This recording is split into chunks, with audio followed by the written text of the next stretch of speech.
You are now watching the Amazin Mets pregame show with your hosts, Rob and CP. Let's go Mets! Let's go Mets! Let's go Mets! Let's go Mets! What's up, Mets fans? Welcome back to the Amazin Mets pregame show right here on both of our channels. Hopefully, everybody is having a great Wednesday, June 26th, ready to go. Apologies for the 15-minute delay. That's on me, only me. Apologize for that.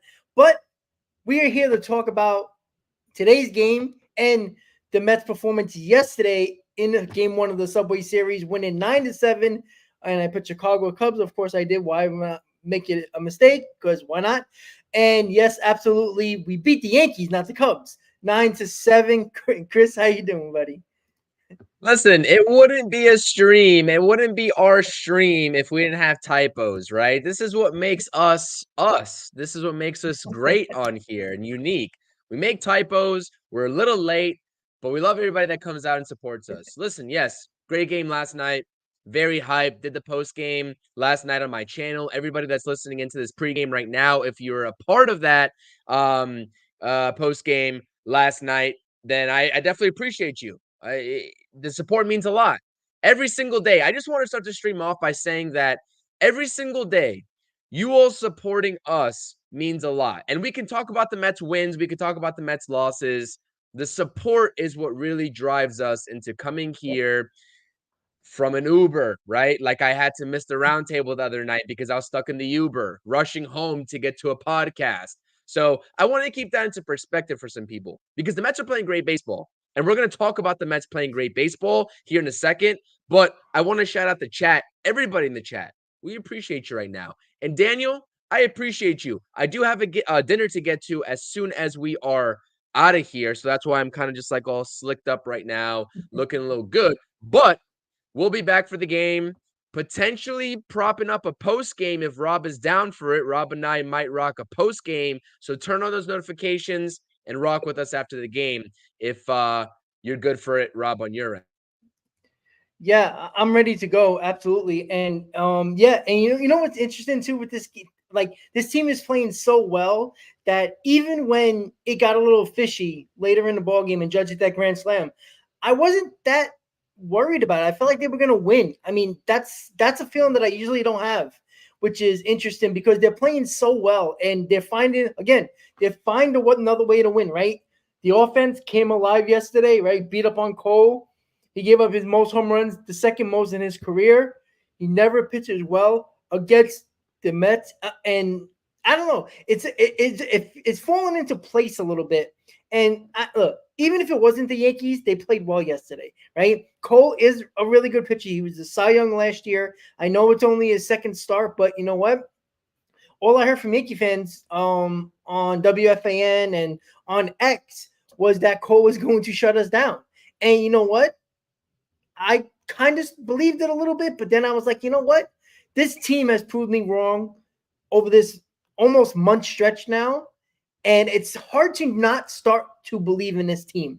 They win in any way possible. They find ways to win, right? We knew the bullpen was going to be an issue, no matter if it was Ottavino that couldn't throw strikes with a 7-run lead, right?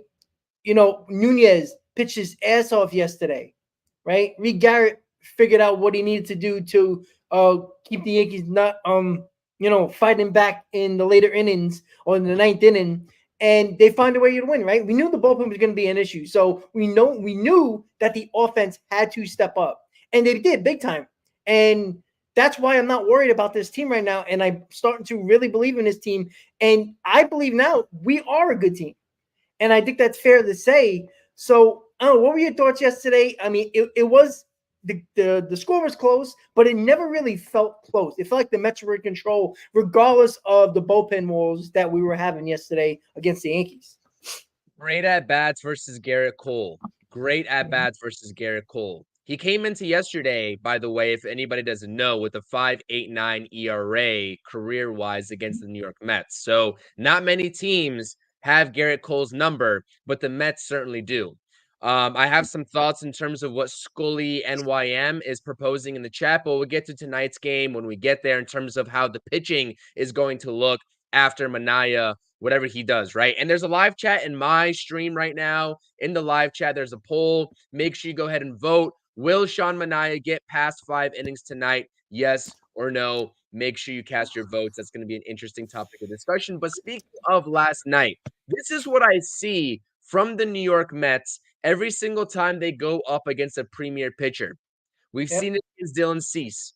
We've seen it against Shota Imanaga. We've seen it now against Garrett Cole. They put great at-bats together, and they swing at strikes in the zone early in the count. That is the consensus way to beat good starting pitching. Swinging at pitches that you like early in the count, because as soon as you get to 1-2 and 0-2, they have put away pitches to get you. Now, what's also unique about that is that Garrett Cole, for the first time in a long time, had 0 strikeouts last night. Yeah. He posted a big old donut in the strikeouts category. Can you believe that? There was a prop bet on FanDuel for plus like 10,000, because I know Daniel in the chat is a big bettor in here, always betting the home run props. If I told you that there was a prop saying Garrett Cole would have less than 2, even 2 strikeouts, you'd call me crazy. You wouldn't put anything on that. Maybe not even $5. The dude had 0 strikeouts. We need to credit this lineup where credit is due. They play tremendous baseball, and they've been playing tremendous baseball. I was certainly wrong about them, and I'm glad to be wrong about the New York Mets, because my good buddy Shay from the same, I guess Key from the Shay and Sons podcast, excuse me, make sure you go subscribe to their channel as well. They do a great job. We always say that, and he said it as well in our chat. You want to be proved wrong by this team. And we have been proved wrong, Rob. What more do we want as Mets fans? Yes, the bullpen is shaky. Yes, we are down a couple arms, especially with their most recent Drew Smith imaging news. And maybe an IL stint for him in the future is not out of the question, depending on what the imaging shows. And we'll get into that. It's next man up mentality. And what do we always just say? Just find a way to win. Just win. And the Mets, even with being up 9-1 and only having won 9-7, they just found a way to win. And that's the most important thing. So, like I said, a lot to marvel at last night. Let's not forget about the primary name in Mark Vientos, pulling the ball like he does best, but also showing that he has Oppo Pop, which he has absolutely displayed ever since coming up in this New York Mets organization. I can go on and on and on about what I loved about last night. And the bullpen and their performance is not going to deter me from being optimistic about this team at all. Yeah, and you know what? It didn't deter Mendoza, right? It didn't deter the offense. It didn't deter anybody. Like, it just felt like some way, somehow, they were going to win that ball game. Even if the Yankees tied the ball game, I feel like the Mets were going to come up victorious. We would have talked a lot about it. And even though the bullpen and that Reed Garrett 0-2 pitch to Aaron Judge, I mean, in your right mind, why would you throw a 0-2 fastball anywhere near the plate? I'm sorry, you threw 2 sliders in a row, and they were nice pitches that Judge didn't have a chance on. And you're going to throw a fastball that, if you missed the spot where you were supposed to throw, where Alvarez was looking up and away, on an 0-2 pitch, I'm burying that ball in the dirt. I know we always talk about, challenging hitters and going after hitters. The only guy in the lineup that's been doing everything for the Yankees is Aaron Judge. And I said this on the pregame yesterday. I said, don't let Judge beat you, right? If you got to walk Judge, regardless of people on base, even with a couple of run lead, you get to Torres, who was the cleanup hitter. You do not let Judge beat you, because right now, besides Aaron Judge, not even Juan Soto is doing as well as he was earlier in the season. Verdugo struggling, Torres struggling. You saw the bottom of the bottom of the lineup to the Yankees. I'm sorry, guys, but look at the Mets lineup compared to the Yankees lineup. Tell me who's better. Look at the depth. Struggling. Yeah, look at the depth of the Mets. right? 1 through 7. Let's be honest. Or you can talk about Taylor, but in between Taylor is Alvarez and Vientos, like 1 through 7. And even Jeff McNeil, that's how you know the Mets are going well. Jeff McNeil actually joined the party for once and looked like a competent baseball player and went 2 for 4. And you know what? If Jeff McNeil starts getting a little bit better, this lineup is already dangerous. And I was looking at the Yankees lineup and I'm like, how are they fit? How do they have 52 wins? And then I look, man, they suck against good teams. And you know what? I'm considering the Mets a good team now because they don't do well against good teams and good pitching. Where have we heard that story before with the New York Yankees? That's been the trend ever since Aaron Judge came up to the Yankees. It's Aaron Judge and nobody else. Even Juan Soto is having a really good season, but you see what teams are doing to him. Like if you control Judge and you don't let him beat you, are Yankee fans confident or at any moment that LeMahieu, Torres, or anybody else you want to put in that lineup behind them guys, we're going to do anything? Because Peterson did a Houdini act in the first inning, right? But you know what? He didn't let Soto and Judge beat him. He pitched them like, okay, I don't want to, put these guys on base, but what would I rather do? Give him a pitch to hit or go after Verdugo and Torres? And that's exactly what he did. And it worked. And I don't think that was his plan going into the first inning, but he didn't let Judge and Soto beat them. He walked them, which kind of looked bad, but I'm not saying it was a plan, but it kind of led to the rest of the game, right? I'm not giving anything to Judge that is going to beat us. Even Juan Soto didn't have great pitches to hit. He let other hitters in that lineup do the job, and they didn't, and they failed. And that's been the trend over almost 3 weeks or 2.5 week stretch with the Yankees.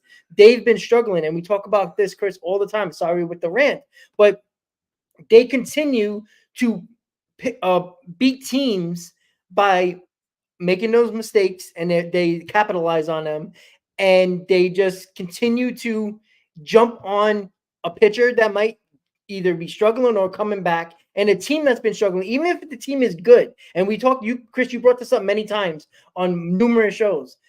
They're beating good teams and good pitching. And it's not, regardless of the records of the team, they're beating the good pitchers.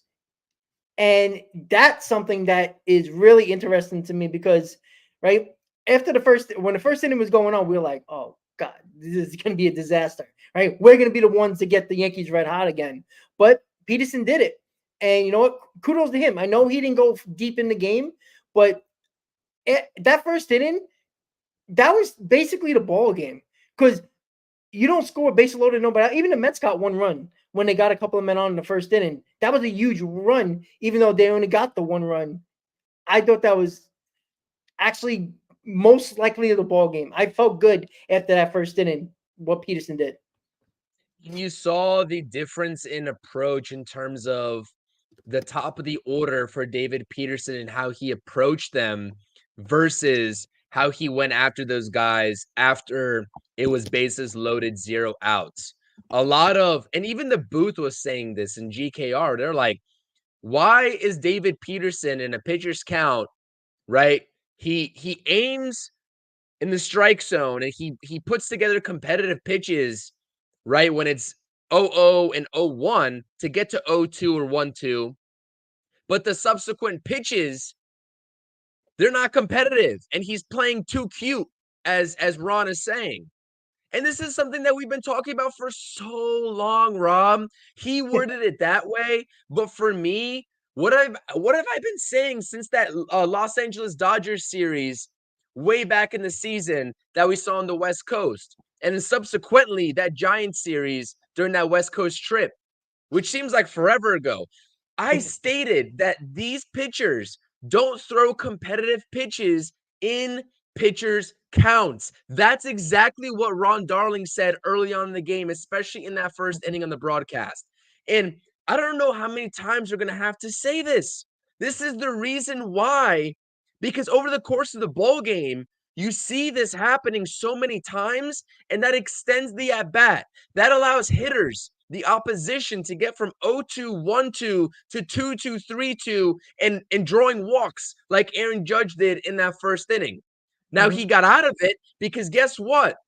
He went out there in the next couple at-bats, and he attacked hitters. And even his pitchers count pitches, they were competitive. It was like two different versions of David Peterson. So why can't we translate that over to the other guys? Now, like I said, I understand it's Aaron Judge. I understand it's Juan Soto. You have to understand who's coming up after them. They're not as good of hitters relatively as those two guys, right? Understood. But 4 1/3 innings pitched, or whatever David Peterson posted last night, yeah, he only gave up 3 hits. He only gave up 1 run. He didn't provide the length. And like I said, I'm done asking for the length because this is a classic example of these pitchers pitching well, but they just can't figure out that 5th inning, that 6th inning. They can't get to that point. And the walks are a major thing as well. 5 walks over the course of 4, just over 4 innings is a problem. I don't care how you chop it up. The walks need to get better. And that's been something that we've been sort of saying over the course of the long haul. But listen, like I said, David Peterson, it is what it is. Sean Manaea is another type of pitcher tonight that quite simply is in the same category as a David Peterson or a Tyler McGill in terms of my confidence in terms of getting late in those ball games. Yeah. Now, right, that hinders you a lot, and that hinders the bullpen. So we'll see how it plays out tonight. But like I said, I'm not sure if we're transitioning over to tonight or not yet, but like I said, last night, so many good at-bats. I want to continue to see that. Francisco Alvarez, I did want to point this out because I said in the postgame, Francisco Alvarez. Let's talk about this kid for a second. Let's give him his props. I know Ricardo in the chat wants to give props to Harrison Bader, and so do I, because he's been playing tremendous baseball, and he's been proving me wrong as well. But let's take a look at the record for the Mets with Francisco Alvarez versus without. Let's take a look at his maturity as a hitter at the plate, not falling over the plate and reaching for those down and out sliders that he usually strikes out on. He takes his walks. He had 2 walks last night. It's tremendous baseball top to bottom. And you're right, Rob. This lineup is clicking together at the same time. That's the key word. They are not an individual lineup anymore like we saw in the early goings of this season. They are a complete lineup. And even McNeil, the guy we've been talking about here, the guy that needs to continue to prove to us that he's the 2022 version of McNeil. And quite simple, I'm just going to say this right now. You can clip it. I don't care. I'll come back to it if he ends up proving me wrong. I don't trust Mr. Jeff McNeil in terms of going back to his 2022 ways. I don't trust it. It's going to take a hell of a lot more than 1 game to buy back into Jeff McNeil. Yeah. It's going to take more than a few weeks to buy back into Jeff McNeil totally for me. But I hope he proves me wrong. Just like my thought process on anything that I say in terms of critique for the Mets, I hope they prove me wrong. That's all I'm saying. It was a great ball game yesterday, and I'm very curious in terms of what tonight brings. Because you know that this Subway Series, it's perpetual splits. Can the Mets get over that hump and take a series from the New York Yankees? Please, please. Yes. And you know what? You know, I was listening to WFAN a lot today, and for a team that is 52-29, you would think the Yankees have the Mets record right now, the way the Yankee fans are acting, right? It's not that, you know, Yankee fans think they're not going to make the playoffs. They are 99%. But the fact that the Yankees lost to the Mets yesterday and have the potential of losing the 2-game set and getting swept in the 2-game series, right? It's not overall going to change probably the outcome of where the Yankees are going to be or the Mets are going to be. But, man, it is putting doubt in the Yankees fans' head so much. And Elgood brought it up, and I brought this up yesterday, guys, and I want to give a shout-out to the Met fans because they showed up yesterday. Right? I didn't hear those loud "Let's go Yankee" chants. They were there, but the Mets fans drowned them out rather quickly. The Mets fans showed up yesterday, and that I'm telling you guys right now, if you don't think that fed off the team, you are not paying attention. I'm telling you, the Met fans drowned out the Yankee fans. The Yankee fans were quiet. I know the Mets went ahead early, so it was hard to, kind of judge it. But the Met fans clearly showed up yesterday, and I was a little upset about that yesterday. That because I've seen over the last 2 years that even when the Mets were really good in 2022, that Yankee fans took over Citi Field. Now I don't know if it was because the Yankees have been not playing so well, but usually Yankee fans usually invade Citi Field like crazy and bring 37 of their family members, and instead of going to Yankee Stadium to go to Citi Field for a Yankee game against the Mets. But the Met fans showed up yesterday, and you know what? You're damn right they should, right? There's no reason why you can't show up, right? Obviously, life happens. We all know that as we're almost doing shows every day. Life happens, right? I was 15 minutes late. Shit happens, right? Chris was stuck in an Uber. Life happens, right? But Met fans wanted this team to play better and give us a shot, give us meaningful baseball, and they're playing extremely well. And you know what? The Met fans showed up yesterday, and you know what? They're going to show up even more today. You know why? Because the Mets won yesterday. And I tell you right now, you know how many tickets were bought last night into this morning because the Mets won yesterday? There's going to be a lot less Yankee fans there today than there was yesterday. And I know that for a fact for going to a ton of games at Citi Field, especially like Philly fans or Yankee fans or fans of another team that usually travel well to road games. When you kind of have a situation where somebody has control over the series, you get less and less fans when the games go on and of the other team. And today's going to be one of those days. There's going to be a ton of Yankee fans that either don't go or decide not to go because they don't want to deal with the Met fans right now. And you know what? Too bad. Because we usually say that we don't want to deal with the Yankee fans. And that's been the case for a number of years. And you know what? I'm so happy that the Met fan, because the Met fans fucking deserve it. Because we go through freaking hell 9 out of 10 times every year. And when the Mets play well, they do show up, right? The diehards are gonna, the ones that always go to games regardless of the record, they're there, right? But it's the fans who are still diehards but are not going to spend their hard-earned money or spend that hard-earned New York travel time to go to a game when the team is not playing well. And you know what? They dealt with the traffic, they dealt with the cost because this team is playing well. And kudos to the Met fans that showed up yesterday because they did drown out the Yankee fans rather quickly yesterday. Even early in the game, they drowned out the Yankee fans, and I appreciate that. And it fed off on this team. It just felt that way, Chris. Yeah, 100%. I mean, props to them. We saw the WFAN guys, Keith McPherson and his whole little army out there, and he's been taken to Twitter, all that good stuff. And you know what? It's a rivalry, quote unquote, at the end of the day. It seems like Yankees fans take it a little bit more serious than they kind of let on.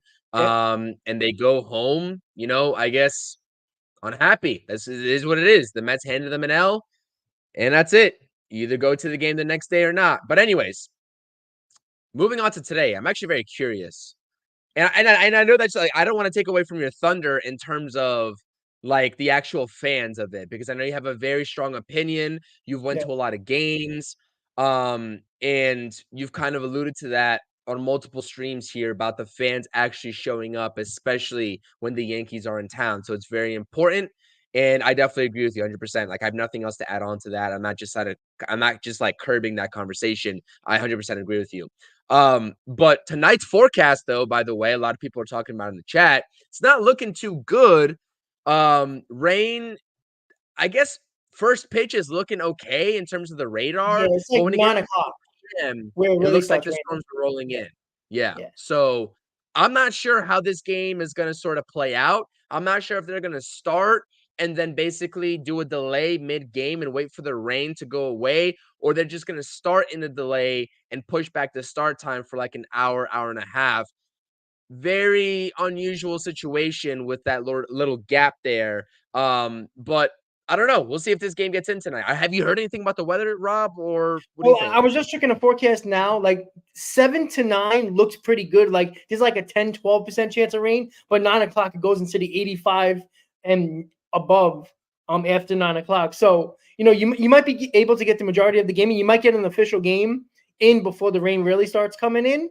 But I honestly think that with the Mets bullpen the way it is and how they had to use a ton of guys yesterday, I think somebody brought it up. It's probably going to be a Manaea, Hauser, Diekman type of game today because Nunez ain't going to be available. I'm not sure if Reed Garrett's going to be available. Maybe he will be, but who knows? But yeah, it seemed like those type of days. So what you want to do is get on top early, score some runs early, get ahead, give Manaea a lead. Let's see if he can go 5 innings for us, and let Hauser go 3 innings, probably at least. And if he's pitching well, keep him in there the entire game if you have to. If you got to save some arms, you might as well do it. Like if this is a 2-man pitching performance with Manaea and Hauser, that would be awesome. Manaea for 5, Hauser for 4. It's a possibility. And you'll have one guy like a Diekman or somebody else ready to go just in case somebody gets into trouble. Then you would go with an extra pitcher. But with the rain coming, I don't know how many times they call games and then make it an official game, and they call it, and whatever the score is usually they kind of postpone it and then play it on one other off day, or they'll do like that day-night doubleheader, finish this game and then play the next game later on in the day. They might do something like that. But it looking like the rain could hold up because this, it's summertime. You never know, right? Summertime is always weird in New York, right? It can be, hot and it looks good weather, and all of a sudden the rain just pops up out of nowhere. It seems like that could happen. But again, score early, right? Get ahead, because you never know what these umpires are going to do. The umpires have full control once the game begins, right? MLB doesn't have control of it anymore. So when it's an official game, and I don't know about off days with these two teams or how they would do it in the next 2 games at Yankee Stadium, how they'll figure this game out. So they might call it and just make the official game, and whatever the score is. So let's hope the Mets have the lead. They got to come on top early like they did yesterday, Chris. So it looked like the weather could be an issue for sure. Yeah, 100%. And it's a matter of the forecast, right? Whether you start and then stop and then play again, or whether you start and then that's it. Because Ricardo's saying that once it starts raining, the rain's not going to stop. So you'll probably get an official game there. But to Daniel's point, right, you kind of do want the game to start then stop, because I agree. Sean Manaea, then Adrian Hauser. Adrian Hauser is basically a spot starter at that point. And you have the advantage for him to warm up like a starter that he knows how to like go through that routine and do.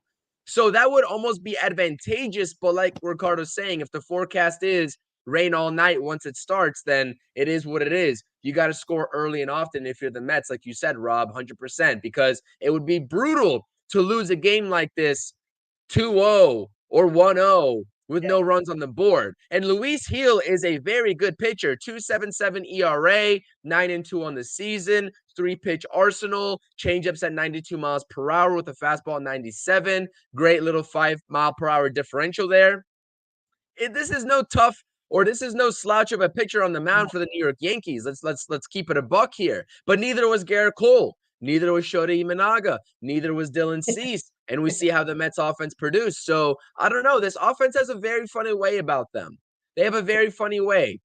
I'm still trying to figure them out in terms of like they're consistent, right? They're consistent against good pitching, and it's more so of a worry of going down and playing down to the competition sometimes. But I like what I've been seeing from this offense. Put up runs early. Let's hope Sean Manaea, being a lefty, we all know the Yankees lineup struggles a little bit against lefties. We even saw it last night against David Peterson. It's not like they were making worldly contact with David Peterson. It was more David Peterson just beating himself. So if Sean Manaea finds a way not to be himself, then we should be good. Post zeros, get some runs, and if it's an early ball game, we'll take it. Final in 6, final in 7, I don't care. Give me more runs than them at the end of the day, and let's walk out of here into the off day, going into the Houston Astros series, because that team is red hot as well. And I fear them a little bit more than I do the Yankees. I'm sorry. Yeah. Yeah, absolutely. And look, Luis Hill has been great this year, but his last start, he got rocked. He pitched an inning and a third against the Orioles, and they embarrassed him. And you know what? You just hope going into this game today, he does have great stuff. Like one start it shouldn't deter Yankee fans or any other baseball fan. I'm thinking this kid is not good. He is he can shut you down, no doubt about it. But you just hope that he might have a little bit of doubt after his last performance, especially with a red hot team, because the Orioles, when they faced the Yankees, were red hot at the time, and they did not make the Yankees come up for a breath of air. And the Mets yesterday did the same thing. And you just hope that the Mets offense doesn't run dry in this game, because Luis Hill might find it, because you got to get to him early, right? He does kind of struggle a little bit in the first inning. That's even when he's really good.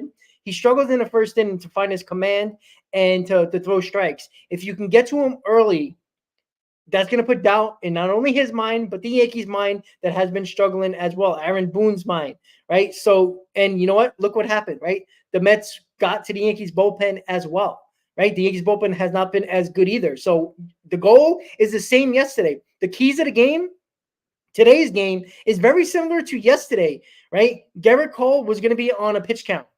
You had to work the counts. You had to make him throw a ton of pitches early. The Mets were succeeding in that. Regardless if they were scoring a ton of runs or not, they were getting him out of the ball game. The second one was get to the Yankees bullpen. That was the other thing. They got to the Yankees bullpen along with Garrett Cole. So it was like a 1-2 combination, punch, a jab and an uppercut. That's what they did. And then the third one, they took advantage of the Yankees' mistakes. And that's something that the Mets have been doing during their stretch, taking advantage of mistakes and capitalizing on those mistakes. Very similar today. Luis Hill, there's been a lot of talk about Luis Hill and his limits and not going over 100 pitches or staying around 90, 95 pitches.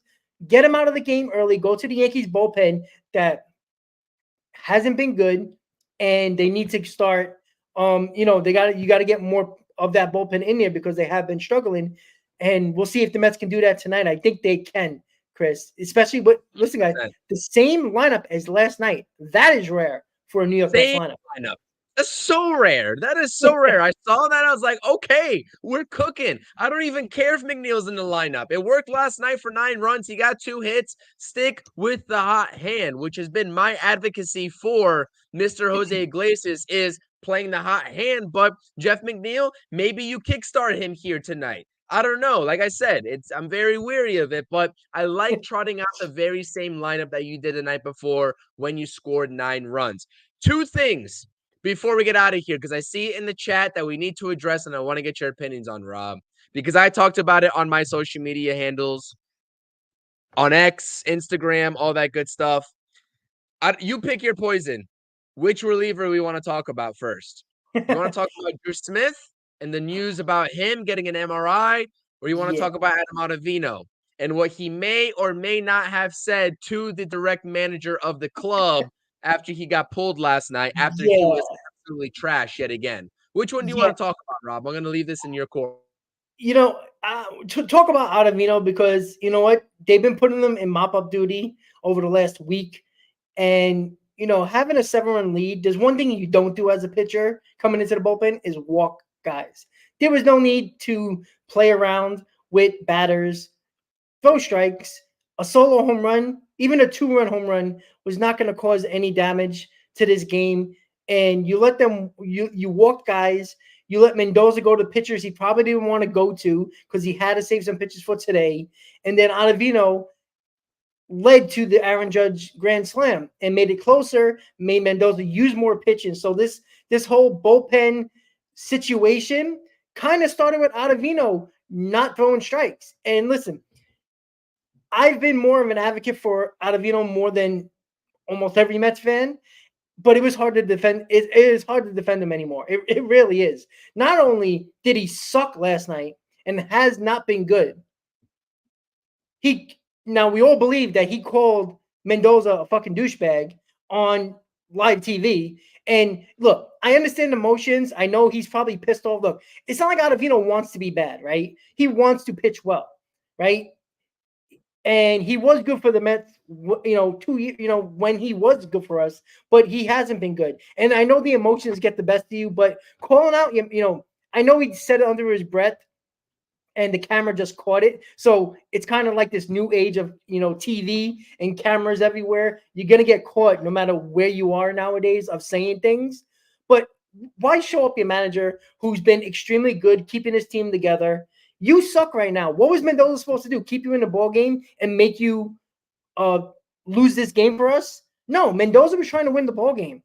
And everybody was like, take this fucking guy out. Even myself, I'm like, what are you doing? Like, take him out. And Mendoza took him out exactly at the right time, even though Judd still hit the grand slam, right? I can question the 0-2 pitch selection for Reed Garrett. But I mean, seriously, because like, I can't defend you anymore. Like, what am I gonna say? Like, I look like an idiot if I try to defend him right now. So I'm not. And you know what? He's on his way to a DFA very, very soon, in my opinion. And Drew Smith, that's gonna be that's freaking tough. Why now? Why now? With the situations with the bullpen, Chris? Why? Yeah, 100%. I know we got to get out of here very shortly, so I apologize that we're not going to get into these topics as much as we could. I'm questioning Drew Smith in terms of not Drew Smith, but just the collective decision of this organization not to, I guess, undergo imaging so they can IL him quicker if that's the course of action they're going to take. Now, like I said, he's undergoing imaging. We don't know what the consensus of it is, but I'm saying if it is bad and you didn't IL him a couple days prior, right? When the bullpen could have used an extra bullpen arm in a game like tonight, where all of a sudden you're down 2 bullpen arms instead of the 1 that you can't replace with Edwin Diaz's suspension, it looks a little bit off to me. And secondly, yeah, Adam Ottavino, I might have jumped the gun earlier on my X account in terms of actually saying that he said that to Mendoza, although I still highly suspect that he might have, right? And the camera just caught it because it's a veteran. He's been struggling. I'm just speculating here. Like I said, I have to preface this, and I didn't preface it earlier by saying I'm speculating, but I am speculating because I have to. Right? It's just kind of a coincidence that happens when you're a veteran that's been struggling, you're frustrated, you give up, a couple walks, and the manager decides to stop the bleeding before you go on any longer, and maybe you disagree with him. And that's when the frustration comes out. So I don't know if that's going to be addressed. For all we know, on the flip side of things, to be fair to Adam Ottavino, he could have been talking to himself because that seems to be the popular excuse that people are giving him on X. Am I going to give him that excuse? Probably not. Yeah. Probably not. But you know what? It is what it is. Bygones are bygones. At the end of the day, Adam Ottavino's on-field performance is worthy of a DFA. It simply is. It simply is. There's no value added from Adam Ottavino versus another bullpen arm, whether it's Jose Buto, whether it's anybody else. I don't care what the name is in AAA or maybe even AA, although AA is a little bit less plausible because the Mets don't like to call up AA talent. They like to go to AAA, etc. Whoever's in AAA, an arm, are you telling me the drop off in actual production in terms of the role of this team would be far off from Adam Ottavino? They've already limited his leverage. Yeah.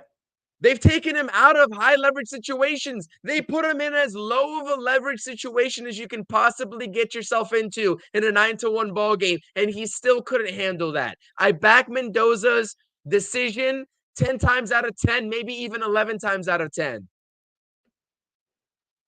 And you know what? Reed Garrett, yeah, he made a questionable pitch to Aaron Judge, the best hitter in the ball game at that point, right? With 6 RBIs on the night. The premier power hitter that he is. Yeah, you make one mistake, he's going to make you pay for it, even on 0-2 or whatever the count was. But that's not Reed Garrett's fault. Yeah. Come on now. Let's be honest here. Come on. How do we get to that point? Yeah. That's whose fault it is. Yep. Anyways, I digress. That's all I wanted to say. Final thoughts are just win. Regardless if you get the full ball game in, I want to see the Mets take this series. I'm getting greedy.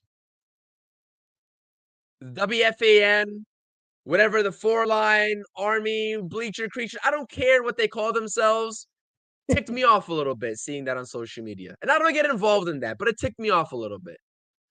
Because apparently there's double standards at play here. The Mets always treat this, or I should say, let me rephrase this. Yankees fans always say that the Mets suck, and they start chants, etc., which they have every right to do. But then again, when they lose, we treat this as the World Series, right? Correct. Come on. Let's be real here. Double standards are not going to fly here. Give me the sweep and give me the ultimate bragging rights. I don't care anymore. Let's go Mets. Just win. Manaea, do your thing, man. Please. We need it. Yeah, I mean, if we can get Manaea 6 innings tonight, man, I take that every day of the week. And yeah, absolutely. And listen, the Bleacher Creatures, like, they're gonna do their thing with Keith McPherson and all that stuff. And you know what though? Listen, right now it's the Yankees World Series, because last time I checked, who was the last team that made the World Series over the last 10 years? Oh, right, the Mets. Right, so you haven't smelled the World Series, and you made the playoffs a hell of a lot more than the Mets. So you should have been there, but you're not. So it is what it is. And I do, before my final thought, this lineup, I wanted the same lineup. I was talking to myself today about it. Like, I want to see the same lineup out there. I want Jeff McNeil in there today. No matter if you trust him down the road, I wanted them in there today because he got the 2 hits. Jeff McNeil is a guy who thrives on confidence. And I know most hitters do and most players do, but he needed something. And I felt like Sunday, even though he went 0 for 4, he put very good at-bats together. If it wasn't for really good plays in the field, he might have had a couple of hits. Mendoza, with his gut feeling, put McNeil out there yesterday, did the job with his 400 average against Garrett Cole, and it worked. And then today, putting them back out there, good job by Carlos Mendoza. Now, he can go 0 for 4 tonight and look bad, but I like giving the confidence to that player. Mendoza has done an excellent job saying, you know what, you deserve it tonight. You go back out there and kick some ass. So my final thought is, as I used yesterday when Chris wasn't here in the pregame, just win, baby. Just win. That's it. By any means necessary. I don't care how you do it. You do it. They won 9-7 yesterday. You win today, guys. Met fans. 500 could be a thing for the New York Mets today if they win. At one point, we were 11 games over 500. Under 500, excuse me. And we can be at 500 again. And that's exactly the starting point for this team. You get the 500, anything's possible. Anything. And that's my final words, Chris. Let's go Mets. Manaea, let's try to get those 6 innings in. Let's try our best. Hopefully the rain holds up. And get to Luis Gil early. That's the key. Get him to early. Get to the Yankees bullpen. Don't let Aaron Judge beat you. That is the keys to success tonight against the New York Yankees. Chris, anything else? That's it. Hit the thumbs up on both streams, my channel and Rob's channel as well. If you're not subscribed, make sure you do so. Appreciate you. Just win, baby. Just win. Let's go Mets. That's it. Peace. Absolutely. Let's go Mets. Have a great night, guys. Let's take 2 from the Yankees. Have a great night, guys. Let's go Mets. Let's get the 500. See you next time, guys. Have a good night.